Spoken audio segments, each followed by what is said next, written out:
Among those who were not present and not capable of being present at the time, at the funeral, you had Livingston Harris of St. Kitts. I should have mentioned also that Clem John was present at the funeral. Clem John, a former Dominica Windwards and Combined Islands captain who played opening as a top order batsman for Dominica, and he was present, played a lot of cricket with Caleb Lora. And Adolphus Freeland, who many will know as, who was a former minister of government in Antigua. Adolphus Freeland was a pace bowler for the Combined Islands, and he played with Caleb Lora. Evelyn Gresham of Grenada, who was also a captain of the Windward Islands one time. And those who played against Caleb Lora included players like Griffith from Jamaica, Griffith, McMorris, Foster, George Headley Jr., Pinnock, Joey Hendricks, and Barrett, and many others. Of course, those are just one or two from Jamaica, but there are a lot of others who played against him from the other territories like Barbados, Trinidad, Guyana, and so on. Now, Caleb Lora had many exploits for Dominica. In speaking with Irving Shillingford, former Windward Islands, Combined Islands and Dominica captain and West Indies Test player, speaking of Irving Shillingford, when he talked about Caleb Lora, he said there was a situation with the Dominica team when, let us say, there was a little bit of difficulty in getting the opposition out. Let's say the pitch was unresponsive, and opponents from St. Lucia, St. Vincent, Grenada were trying to dig in and hold out. He said the players would simply have a short meeting and ask the captain to give the ball to Caleb Lora. He used to be called Teach, that is short for teacher, because Caleb Lora, after he left school, he went into the teaching service. And I think he taught at St. Joseph and also at Warner. The players would say, give the ball to Teach. And they know that with Caleb Lora on the ball, the opposition will be dismissed in short order. And Irving told me that the players were seeking to get Caleb Lora to bowl, ostensibly to get a half-day holiday, so to speak. In other words, instead of the match dragging on to close to 3 days, the 3 days allotment, they could get out the opposition, win the match in a day and a half or two, just about 2 days, and have a little bit of rest. But sometimes it didn't quite work out that way, in the sense that after the match was over, the Cricket Association would request the players to play a friendly limited overs match, so to speak, so that the crowd would get something more for their money. That was particularly when they played in Dominica. So at Botanic Gardens, a match schedule, Dominica against St. Lucia or St. Vincent or Grenada, scheduled for 3 days. Match would finish in a day and 3/4 or whatever it was. Then they would quite amicably come ahead and play a limited overs match with the crowd getting a lot more for their money.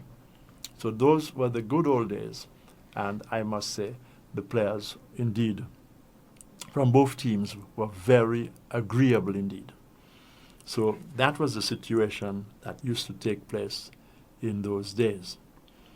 Now Caleb Lora was, eventually he rose to the rank of head teacher, and from all accounts he was highly respected in the communities where he served.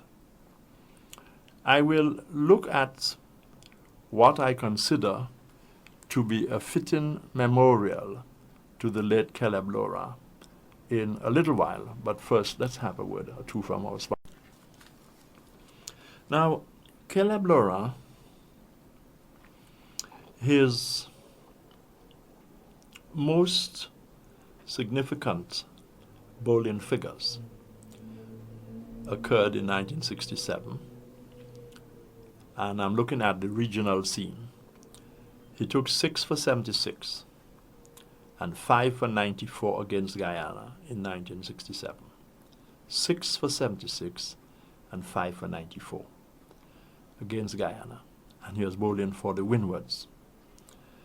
And he took among his victims the late Roy Fredericks, formidable opening batsman for West Indies, Rohan Kanai, former West Indies captain and exceptional batsman for West Indies, at number 3. Excuse me. The wickets also of Alvin Kalicharan, and he was able to take the wickets as well of Basil Butcher. Now in 1966, when Caleb Laura made his first major breakthrough in regional cricket, he took 4 for 117. 4 for 117 against Barbados. And that 117 runs scored of him was scored in as many as 27 overs. And in those 27 overs, he had the wickets of the late Conrad Hunt, well-known West Indies opening batsman, Robin Bino, and Seymour Nurse. So Caleb Laura was able to take wickets, the wickets of key batsmen, and he was able to do it as well when those batsmen were well set. He was able to get them out when they were well set. In 1966, he also took 4 for 68 and 1 for 26 for the combined Windward and Leeward Islands, who beat Trinidad by 31 runs. And I think it was the first time that the combined islands had won a regional match. So in that particular match in 1966, played in St. Lucia, his friend Jerome Mello took 4 for 19 in the second innings, and Gilbert took 3 for 51 and 3 for 12. So those were the bowlers who featured prominently in that particular encounter.